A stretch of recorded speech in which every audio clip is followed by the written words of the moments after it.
We recognize the problems that your community faces, and we know that you share them with hundreds of cities everywhere. Basically, of course, you want to make your city a better place in which to live. And this is Jim Steiner, the manager of the National Chamber's Construction and Civic Development Department. He and his staff are working every day on ways to meet the task of improving your city.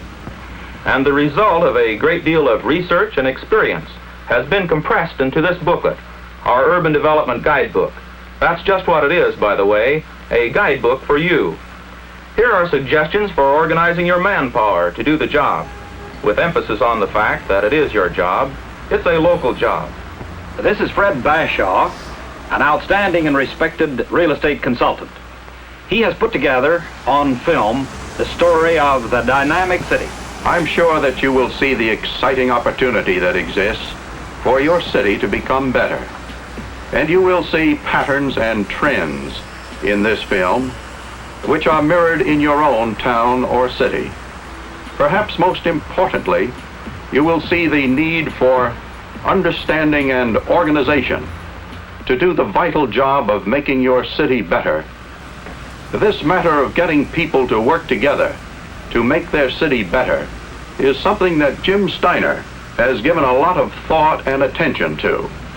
Jim, you and your staff have been working out ways to help meet the needs of our dynamic cities, have you not? We have.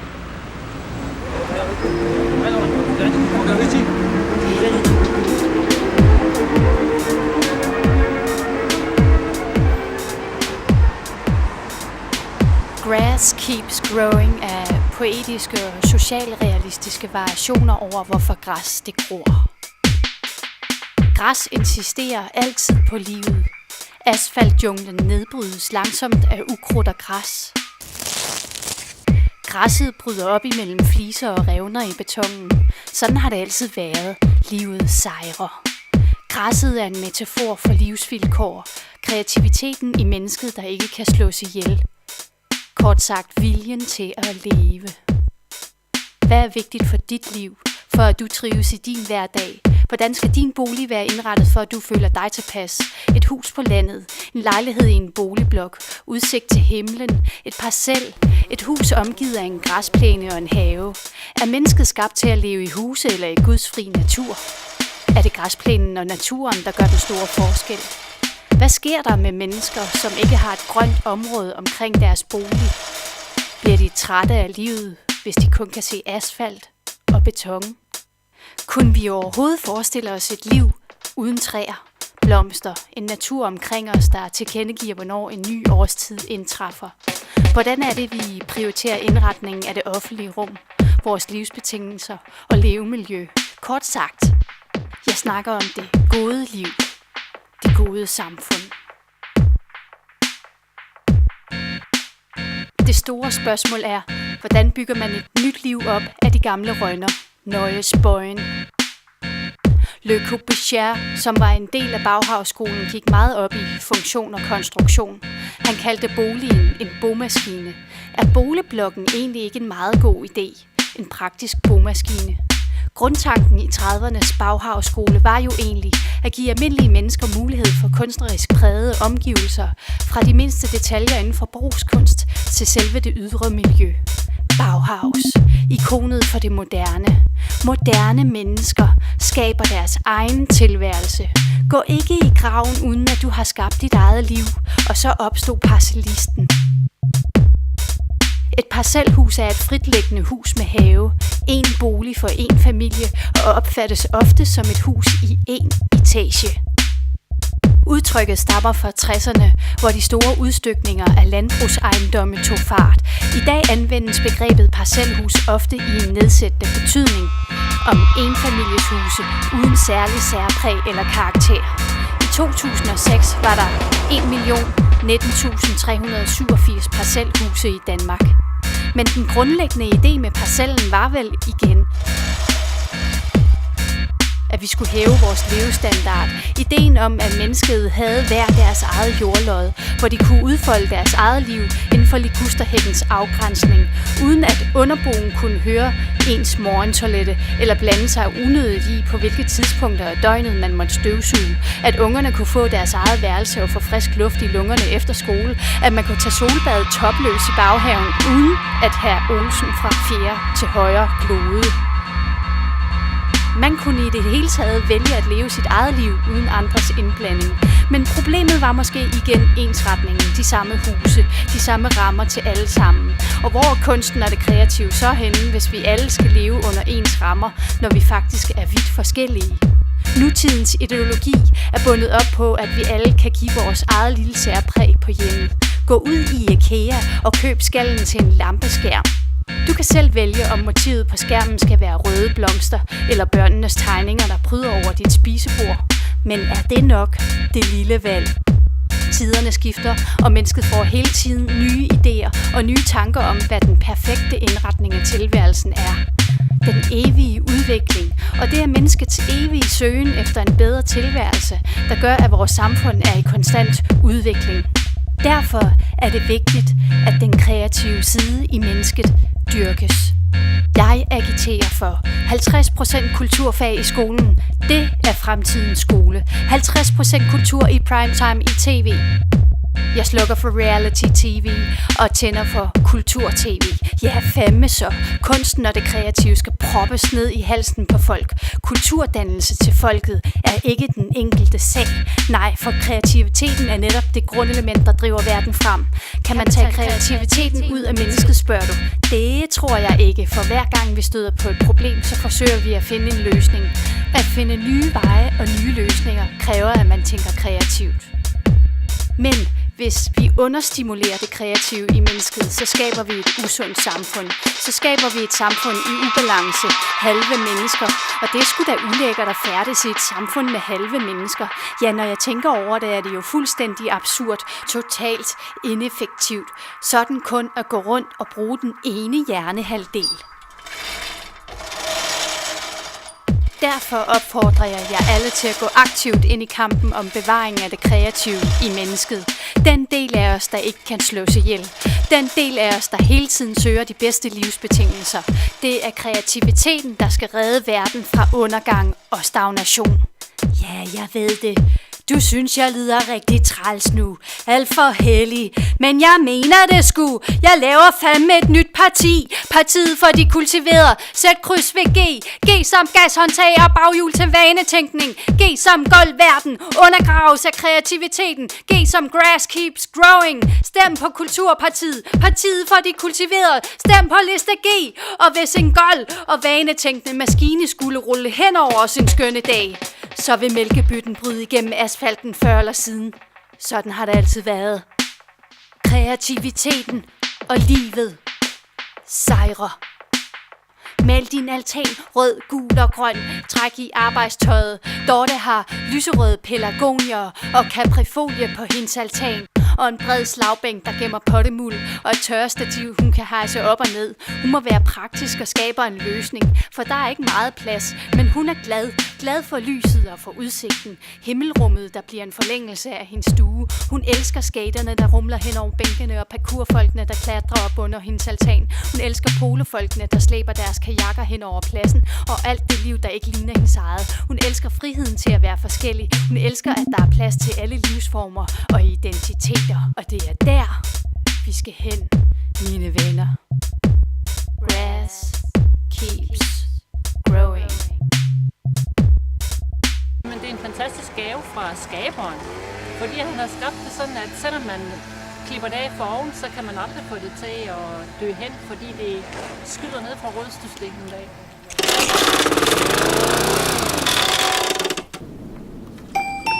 Husker du nyslået morgenduk? Husker du grøn duft i den hvide luft? Husker du vandpumpens rytmiske bevægelser? Husker du vandkampen med grønne væsner? Husker du klæbende græs, der flød som tang på bassinets blå bund? Husker du knæsene, solgult og varm græs? Husker du knæsene, solgult og varm græs?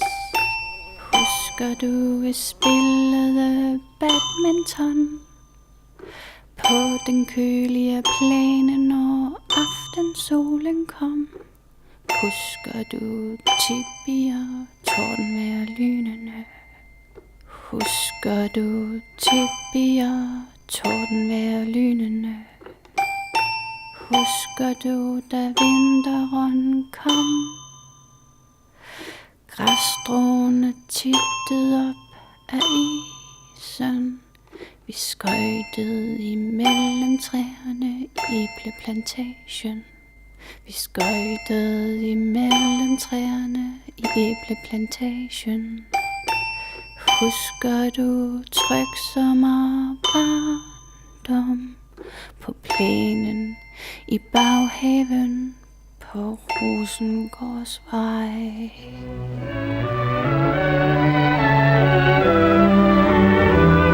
I wish it were all different. I wish I could do something real for them. You know what I'd like to do? Sometimes it would end up with a whole new house. Or a whole new town even. What made you look like that just then? Oh, nothing. The rat.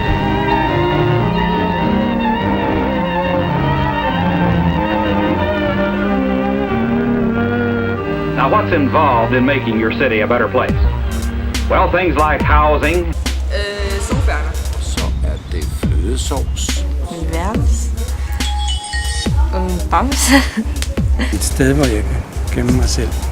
Og så er det at gå en lang tur i skoven med min gode ven John.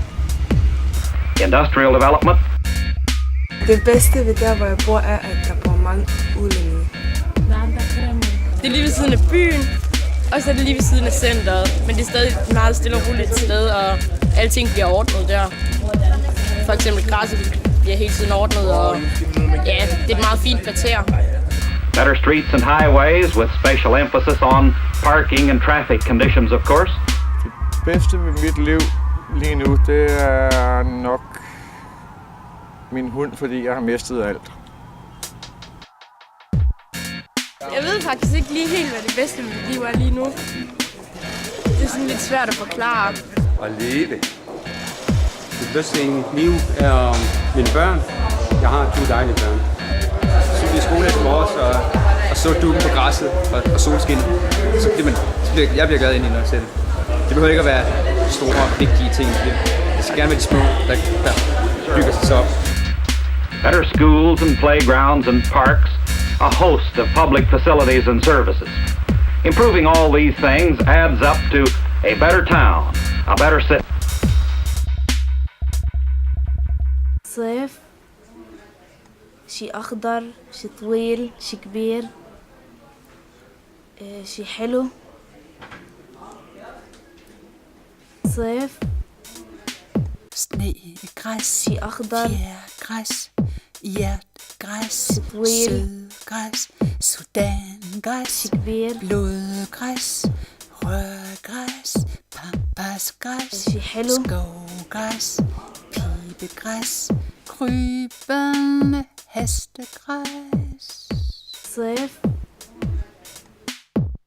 snegræs, شي أخضر fjergræs, hjertegræs, شي طويل sødgræs, sudangræs, شي كبير blodgræs, rørgræs, pampasgræs, skovgræs, pibegræs, krybende hestegræs. شي حلو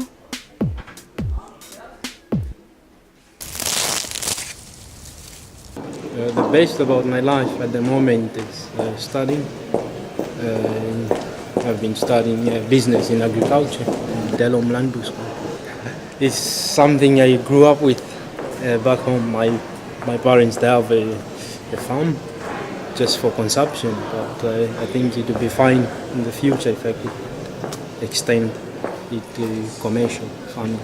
The best about agriculture, almost everyone depends on it. The food we eat, we almost Everyone depends on that.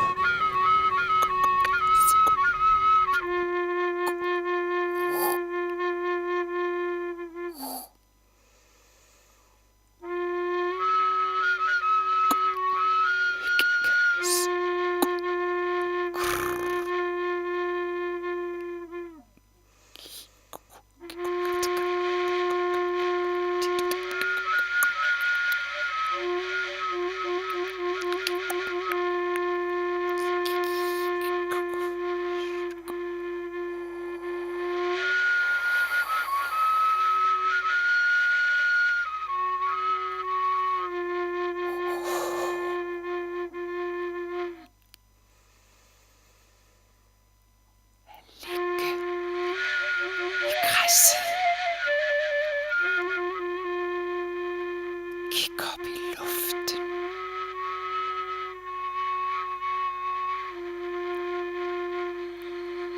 På skyerne, der flyder.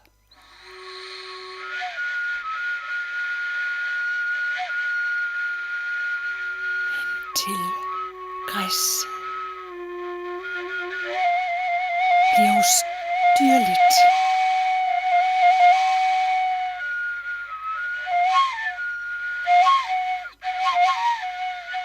Modsætter sig vindens bevægelse, spreder sig, skubber sten til side.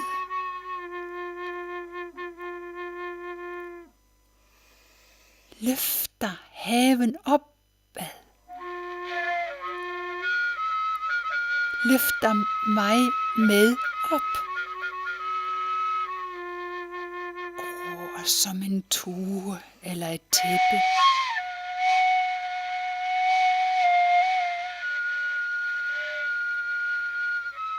Mens jeg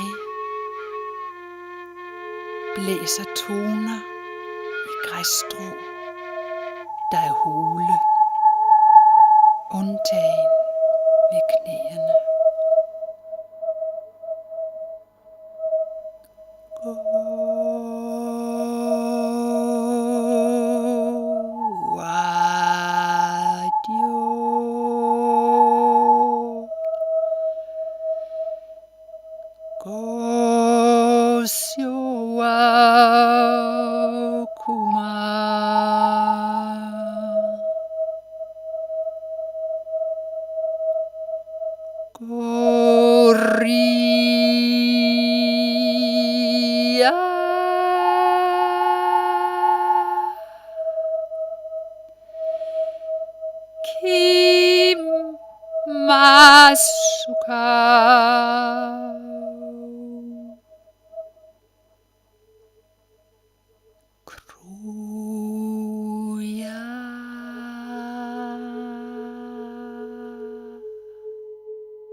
Ha ha ha!